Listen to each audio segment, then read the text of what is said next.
Bonjour à tous, vous êtes sur Cocotte TV et aujourd'hui on va faire les premiers essais avec la Cricut Joy pour voir si on peut potentiellement l'utiliser pour faire du modding PC.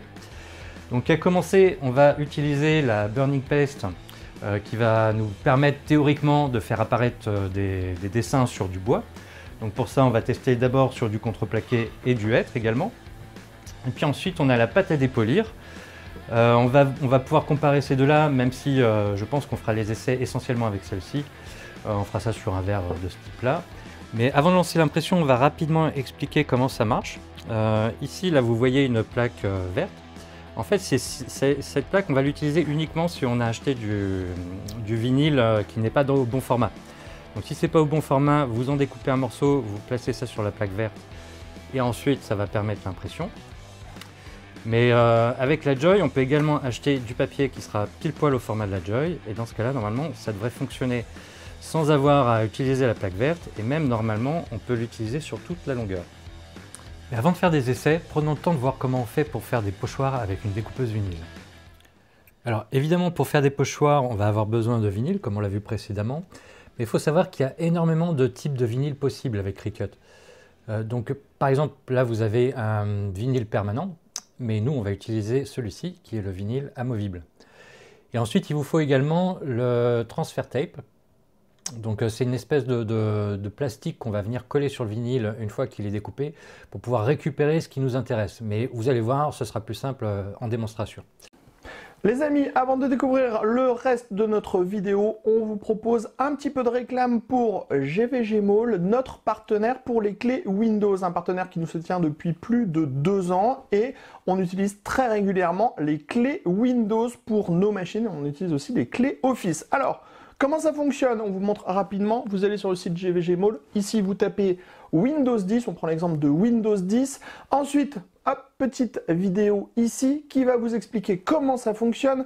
Vous allez faire acheter maintenant sur cette fenêtre où vous allez avoir la licence Windows 10. Vous n'oubliez pas de mettre le code promo CVIP qui vous permet d'avoir la ristourne de Cocotland sur votre clé Windows. Ensuite, vous allez soumettre la commande. Vous allez arriver sur la page de paiement. Sur la page de paiement, vous pouvez le voir, vous avez tous les moyens de paiement qui sont disponibles, que ce soit par de la carte bleue, par PayPal, par tout ce que vous voulez. Vous allez faire payer maintenant. Ensuite, une fois que vous aurez payé votre licence, vous allez avoir à l'intérieur de votre panier votre clé Windows qui va apparaître. Et là, il suffit juste de copier votre clé Windows et de la mettre sur votre produit Windows 10 pour pouvoir tout simplement activer votre Windows et utiliser pleinement votre licence Windows 10. Donc, vous avez vu, 40 secondes à peu près et le tour est joué pour avoir une licence officielle pour votre PC. Ensuite, vous allez dans le logiciel de Cricut. Alors, on ne va pas rentrer dans les détails, on va aller rapidement à l'essentiel. Mais dans un premier temps, vous allez dans Mes projets. Bien entendu, vous avez d'autres choses. Là, par exemple, si vous allez dans Trouver l'inspiration, vous allez avoir toute une bibliothèque d'images qui est fournie par Cricut et même une partie des images qui sont partagées par d'autres utilisateurs. Mais nous, on va dans Mes projets.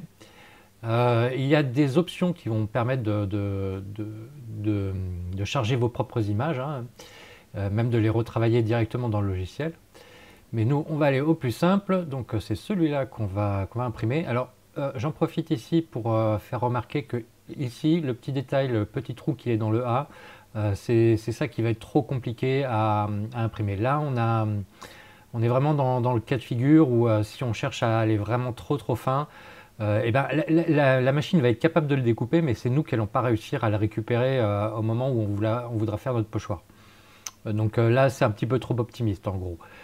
Mais quoi qu'il en soit, une fois qu'on a lancé notre projet, on va le créer. Ici, il va falloir choisir si on utilise la machine avec tapis ou sans tapis. Donc nous, on est sans tapis. Là, on va pouvoir repositionner l'image et vérifier la taille. Donc là, on sait que de 1 à 10, 11, 12, en gros, ça c'est des centimètres. Donc on sait que l'image fait à peu près un petit peu plus de 11 cm. Ensuite, on fait continuer. Là, le logiciel va se connecter à la machine. Donc là, il vient de la trouver. Alors là, c'est l'étape la plus importante. Là, moi, j'en ai déjà mis en populaire, mais au début, vous n'avez toujours pas ça. Enfin, en populaire, les favoris, je veux dire. Donc là, vous allez dans parcourir mes matériaux. Et là, on voit tous les matériaux disponibles. Alors en réalité, il y en a beaucoup plus, mais ici, il a sélectionné uniquement ceux que l'on utilise sans plaque, comme on a dit juste avant. C'est les seuls qui n'ont pas besoin de la plaque verte que je vous ai montré. Hein. On a ici donc les vinyles permanents et amovibles, mais vous voyez, il y en a plusieurs. Hein. Donc on va choisir le amovible. Donc terminé. En gros, ici, en choisissant le vinyle, ça va donner des informations à la machine, à savoir à quelle profondeur elle va enfoncer sa lame pour faire la découpe. Donc en gros, selon le matériau, les réglages ne seront vraiment pas les mêmes. Donc on en est là, et à partir de maintenant, il va falloir insérer le papier. Donc là, comme on peut voir, la machine est en attente, il y a sa lumière qui clignote. Donc on va lui mettre son papier. Voilà, donc elle le repère, elle se met en place. Et donc maintenant elle va attendre qu'on valide l'opération directement sur le soft. Donc là on retourne sur le soft et on dit go.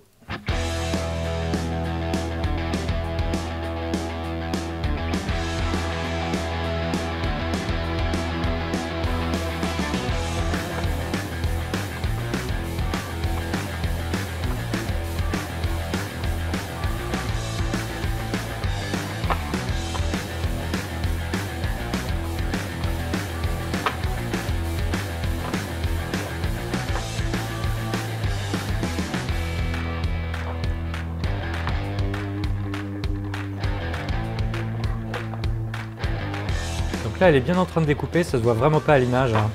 Mais on va essayer de voir ça d'un peu plus près juste après.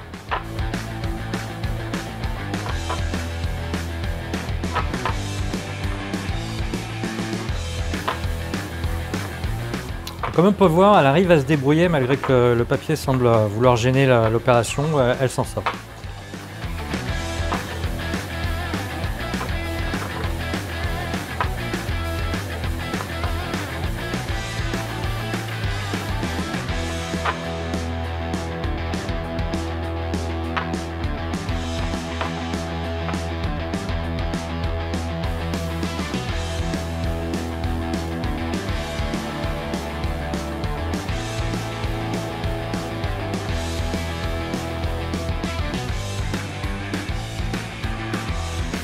Donc voilà, elle a fini.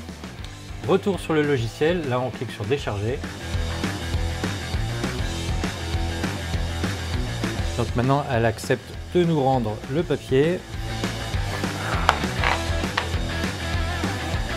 Et voilà. Alors est-ce que je vais réussir à vous montrer ça?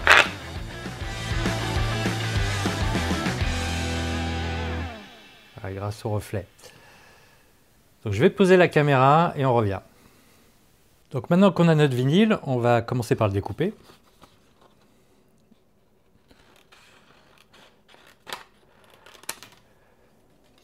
Et ensuite, il va falloir lui ajouter le papier de transfert.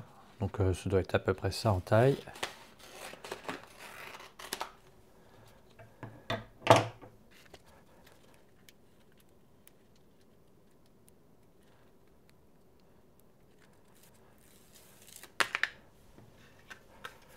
Donc vous venez coller le papier de transfert directement sur le vinyle.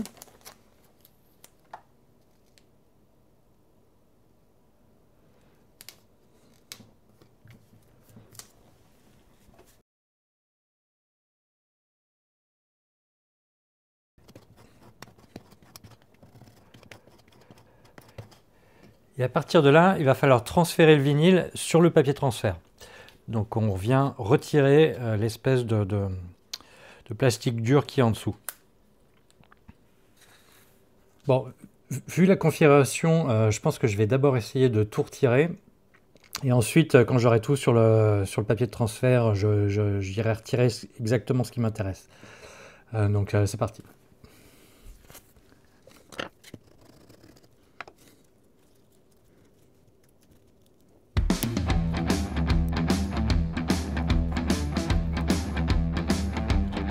et quand on arrive au centre des lettres, c'est un peu plus compliqué. Donc vous allez voir que cet outil va être l'outil le plus important à découvrir.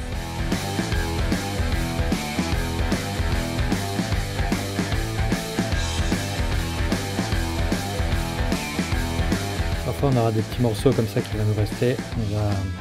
On aura l'occasion de les repositionner plus tard. Alors là j'ai un peu de chance.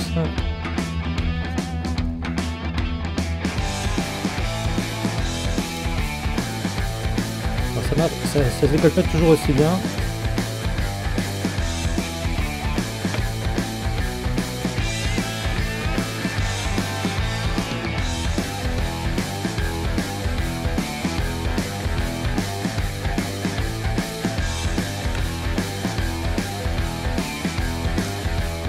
Alors, à partir de là, je vais devoir souvent mettre mes doigts sur la partie collante ici. D'ailleurs, vous voyez déjà une trace de doigt. Pour éviter que ça me gêne, je vais ajouter un peu de papier comme ça. Je vais en remettre en fait.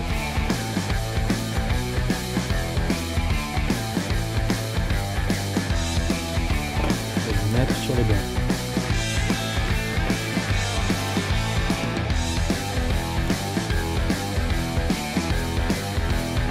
Voilà, comme ça maintenant je pourrais poser mes doigts comme ça, ce sera beaucoup plus facile. Et ensuite il va falloir retirer toutes les parties qui ne nous intéressent pas. Donc là on a celui-là qui a déjà commencé à se décoller. Donc ça on n'en veut pas. Je vais repositionner. Alors pour vous ce sera un petit peu plus facile. Moi j'ai la caméra qui est entre le vinyle et qui est juste devant mon torse en fait, et du coup mes bras doivent entourer la caméra.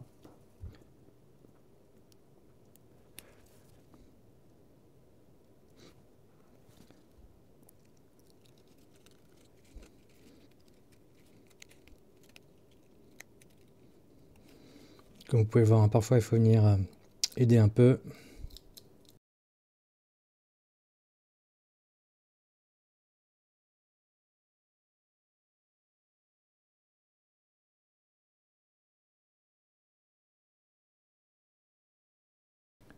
Donc là on a déjà fait une bonne première partie. Maintenant il va falloir s'attaquer au centre des lettres. Hein.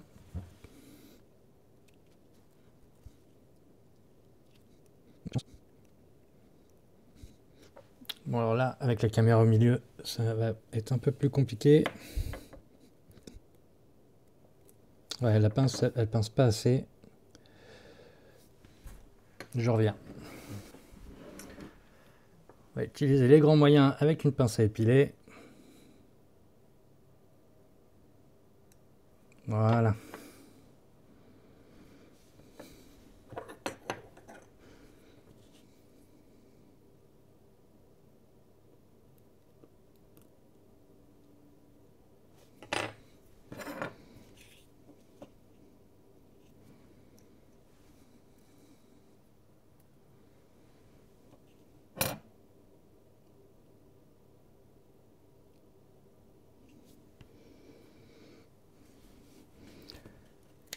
Voilà, donc comme j'avais dit au moment où on était sur le logiciel, à l'intérieur de la lettre A, ça va être beaucoup trop compliqué. Alors la découpeuse a bien réussi à percer ou à découper quelque chose au centre, mais nous, on n'est pas capable de le récupérer tel quel.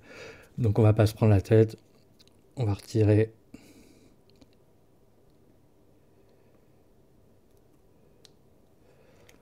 Voilà, puis de toute façon, c'est déjà pas mal comme ça. Donc voilà, et dans le bon sens, ça donne ça. Donc maintenant, on va pouvoir coller ça quelque part et remplir le vide avec soit de la peinture, soit de la pâte à brûler, soit de la pâte à dépolir. Donc maintenant qu'on a notre pochoir, on va pouvoir le fixer sur notre surface. Et ensuite, on enlève le plastique. Et normalement, tout doit rester en place tel quel. Voilà, c'est parfait.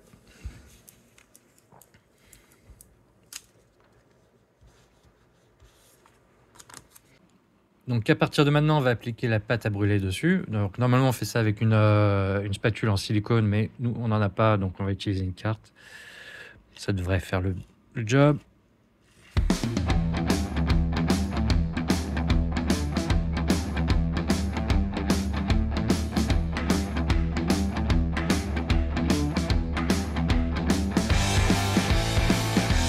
Alors je reprends le micro au montage puisque j'ai tout simplement perdu le son de cette séquence, mais enfin c'est pas très grave, c'est pas très important. Là, comme vous pouvez le voir, juste après avoir retiré le pochoir, j'ai des traces qui sont juste au-dessous des lettres. À ce stade-là, je ne sais toujours pas encore ce que ça va donner, si ces traces vont être définitives sur le bois. On va se rendre compte après que ça va être le cas. Dans un premier temps, je vais chauffer donc. Donc on s'aperçoit en fait que la partie sèche hein, et ça marque bien le bois.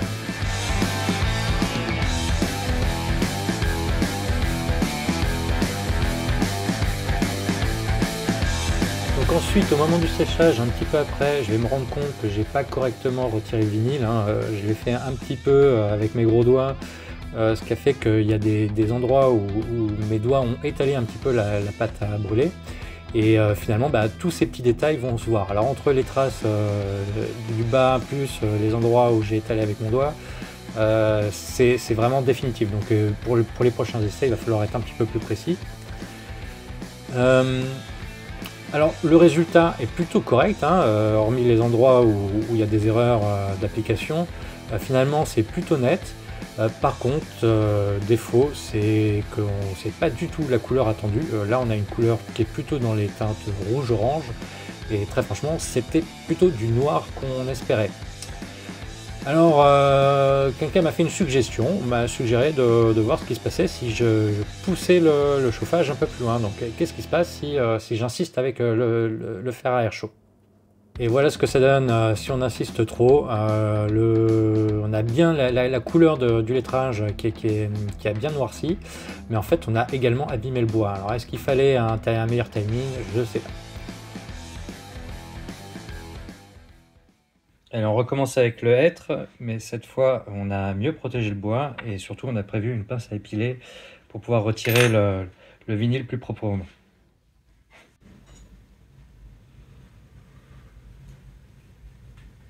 Alors ce coup-ci c'est déjà un peu plus propre, on voit un tout petit défaut là au niveau du C, juste en haut.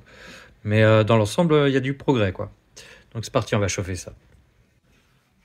Bon, alors vu qu'on a vu que si on laissait trop longtemps le bois il commençait à s'abîmer, donc on va voir jusqu'où on peut aller.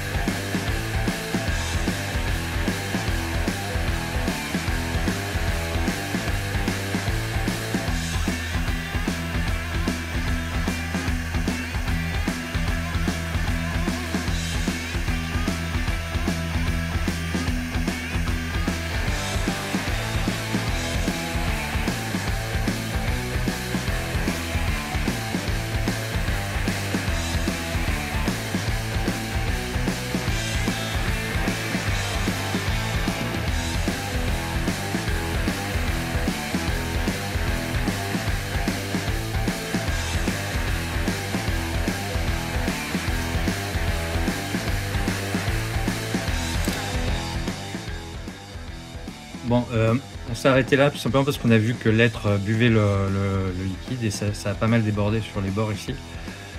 Bon, pour le moment, avec l'être, ça n'a pas l'air d'être satisfaisant. Faudrait voir si via un autre type de ponçage, on peut obtenir quelque chose de mieux, quoi. Donc à voir.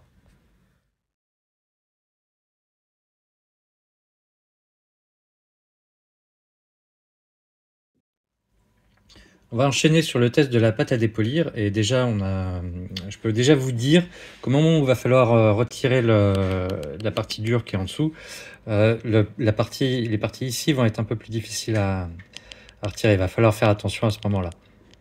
Donc ça c'est un peu la limite du système, c'est que tous les petits morceaux qui doivent rester à l'intérieur de notre pochoir, c'est là que ça complique un peu les choses. Donc on va voir, normalement je devrais y arriver à le garder, mais va falloir être précis, quoi. Bon bah c'est parfait, on a réussi assez facilement finalement à retirer. Donc maintenant on va passer à l'étape de l'application de la pâte à dépolir. Maintenant je vais vous expliquer pourquoi on va pas retenir celle-là. On a déjà fait des essais avec. En fait, on voit mal. En fait, il s'agit d'un gel qui est liquide et qui finalement tient pas très bien sur le verre. Et donc en gros, à la fin, on avait bien un dépolissage, ça avait bien fonctionné, mais c'était pas net. On n'avait pas une zone claire sur toute la surface qui avait été appliquée. Donc on a retenté avec celle-là, elle est toute neuve, hein, comme vous pouvez voir. Cette fois, c'est une pâte très épaisse, ça va permettre de bien tenir sur le verre. On verra ce que ça donne.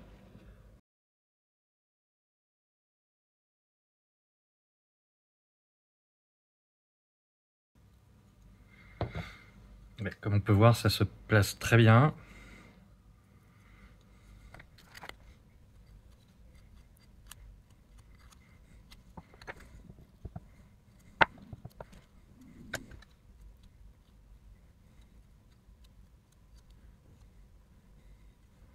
Bon bah au moins on sait qu'il y en a assez. On espère que ça va bien fonctionner. Maintenant il faut laisser agir. À tout à l'heure. Donc on y est, ça y est, on a pas mal patienté. Normalement, on aurait dû attendre une demi-heure, du moins c'est ce qui est écrit sur la notice. Mais en ce qui nous concerne, en fait là, ça fait déjà bientôt 3 heures que c'est appliqué. Donc on va aller rincer ça et puis on verra si c'était trop longtemps ou pas. Bon bah et bien voilà, on a rincé le verre et autant dire que le résultat est très réussi. Regardez ça. On a vraiment c'est vraiment net, hein. Là, ce qu'on avait eu avec le gel, c'est qu'on avait des zones où c'était plus dépoli que d'autres, à des endroits où c'était vraiment pas clean comme ça. Là, on voit aussi que le fait que ce soit en pâte, c'est pas venu se glisser sous le vinyle, ce qu'on avait remarqué également avec le gel. Donc autant dire que là, on obtient vraiment quelque chose de réussi. Maintenant, il y a cette zone là, on ne sait pas trop pourquoi le E est pas aussi bien que le reste. Mais dans l'ensemble, c'est plutôt satisfaisant et franchement, il n'y a plus qu'à imaginer quelque chose sur la vitre d'un PC, quoi. Donc voilà, c'est tout pour aujourd'hui. On a utilisé 2 techniques pour potentiellement modder des PC. Évidemment, ça laisse songeur, hein. Notamment la pâte sur bois ne nous a pas paru parfaite, donc à voir si on peut obtenir mieux. Peut-être qu'on pourrait demander des conseils auprès de Cricut pour ça. Mais en tout cas, du côté du verre, c'est vraiment top, ça marche très bien. Donc voilà, on verra si on applique ça sur le prochain PC modé. Donc pour la suite, à bientôt sur Cocoteland, à plus.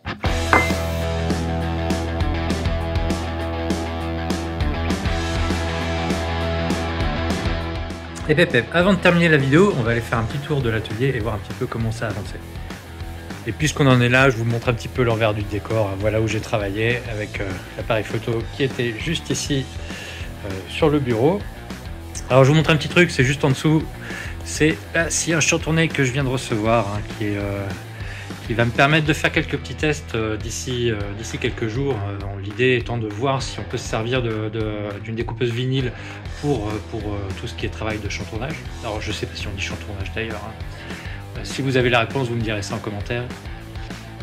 Et concernant l'atelier, nous y voilà. On a pas mal avancé de ce côté. Alors, le meuble a pas mal bougé. Je vais vous mettre une photo d'une étape intermédiaire. Maintenant, les portes sont revenues. Cette fois, il est bien stable, il ne bouge pas. Et puis, on a notre plateau qui est bientôt prêt. Plus tard, il va falloir mettre en place un trou ici pour pouvoir mettre la défonceuse sous table. Là, on a ce plateau qui sert de rabat. Voilà, une de mes nouvelles acquisitions. Je referai un petit tour plus tard de tous les outils que j'ai achetés récemment. Vous allez voir, il y en a vraiment pas mal. Commencer par celui-là aussi. Une scie plongeante de chez Festool. Puis puisqu'on y est, je vous montre aussi les travaux qui ont été faits dans les toilettes. Donc les toilettes ont été refaites entièrement avec des étagères et ça va servir de zone de stockage. Vous allez voir ici, là, je vais monter. Là, j'ai une belle planche, c'est une dose de châtaignier. C'est potentiellement quelque chose que je pourrais utiliser pour le PC. Je reviens rapidement sur meubles. Alors comme vous pouvez le voir, hein, j'ai réadapté toutes les étagères, hein, c'était pas du tout comme ça au départ. Il y a également une zone pour l'aspirateur de chantier que vous voyez là, qui d'ailleurs ne va pas rester, hein, puisque je vais le changer. Je vais en prendre un qui aura la fonctionnalité qui permet en fait qu'on branche un appareil dessus, mais vous allez voir, il permettra beaucoup de choses. En plus de ça, là on a une zone qui est vraiment pour poser les outils en plein travail, pour pouvoir les rattraper facilement à la main. C'est pour ça que d'ailleurs le meuble est surélevé, hein, c'est vraiment à cause de ça. Et puis il y a aussi cette zone là, qui doit absolument avoir un trou, hein. Il faut que la défonceuse puisse passer au travers et que je puisse attraper ce que je veux avec mes mains. Ensuite, il y a des étagères qui ont été ajoutées ici, hein, parce qu'il va y avoir besoin de stocker beaucoup de choses. Et les murs également que vous voyez là, ici, et tous ces murs-là, en fait, hein, en gros, vont servir à stocker des outils. Hein. Il y aura plein de choses accrochées au mur. Donc, vous voyez, les bandes bleues, là, me permettent de prendre des repères pour des potentielles étagères à mettre ici. Donc voilà, je vous donne rendez-vous pour la suite sur Cocoteland et il y aura une vidéo 3 à suivre. À bientôt!